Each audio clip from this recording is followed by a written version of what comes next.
যারা অন্ধকার ভেদ করে সত্যের কথা বলতে সামনে আসে তাদের পথ কখনোই সহজ হয় না। ওসমান হাদী সেই সাহসী তরুণদের একজন।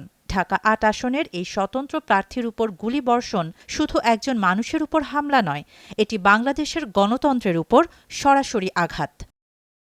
নির্বাচনের তফসিল ঘোষণার পর যখন দেশজুড়ে ভোটের কথা, অধিকার আর আশার আলোচনা চলছিল, ঠিক তখনই একজন প্রতিবাদী তরুণকে রক্তাক্ত করে দেয়া হলো। প্রশ্ন উঠছে, এই দেশ কি এখনও মত প্রকাশের জন্য নিরাপদ? ভোট চাইতে গিয়ে কি একজন প্রার্থীকে জীবন বাজি রাখতে হবে? ওসমান হাদী কোনো প্রচলিত রাজনীতিক নন। তিনি ছিলেন ভিন্ন ধাঁচের, স্পষ্টভাষী, নির্ভীক এবং আপোষহীন। তার কথাই ছিল সাধারণ মানুষের দীর্ঘদিনের জমে থাকা ক্ষোভ। সেই কণ্ঠই কারো কাছে ভয়ঙ্কর হয়ে উঠেছিল। তাই যুক্তি দিয়ে নয়, বুলেট দিয়ে তাকে থামাতে চাওয়া হয়েছে।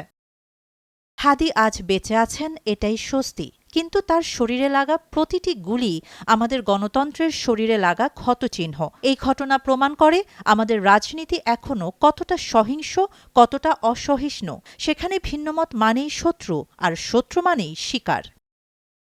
এই হামলা কেবল একজন প্রার্থীকে লক্ষ্য করে হয়নি, এটি আঘাত করেছে সাধারণ মানুষের ভোটের আশা ভরসায়। এটি একটি ভয় দেখানোর বার্তা, চুপ থাকো, না হলে পরিণতি ভোগ করো। কিন্তু ইতিহাস বলে, ভয় দেখিয়ে কখনো সত্যকে থামানো যায় না। এই অন্ধকারের মধ্যেও একটি মানবিক দৃশ্য আমাদের চোখে পড়েছে। বিএনপির নেত্রী ডাক্তার জুবাইদা রহমান হাসপাতালে গিয়ে আহত হাদীকে দেখে এসেছেন। এটি কেবল সৌজন্য নয়, এটি রাজনীতিতে মানবিকতার একটি গুরুত্বপূর্ণ বার্তা। ভিন্ন রাজনৈতিক পরিচয় থাকলেও সহিংসতার বিরুদ্ধে দাঁড়ানোই গণতন্ত্রের আসল শক্তি। এখন প্রশ্ন একটাই, এই ঘটনার বিচার হবে তো? দোষীরা শাস্তি পাবে তো? নাকি এটিও আগের মতো ধামাচাপা পড়ে যাবে? রাষ্ট্রের দায়িত্ব শুধু নির্বাচন আয়োজন নয়, নাগরিকের জীবন রক্ষা করা। নির্বাচন কমিশন, প্রশাসন ও আইনশৃঙ্খলা বাহিনীকে স্পষ্ট করে জানাতে হবে, এই দেশে বুলেট নয়, ব্যালটই শেষ কথা।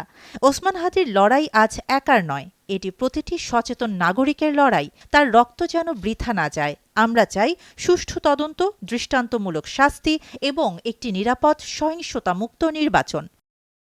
যেদিন রাজনীতিতে বন্দুকের ভাষা নয়, যুক্তির ভাষা চলবে, সেদিনই বলা যাবে হাদীর এই রক্তপাত অর্থহীন ছিল না।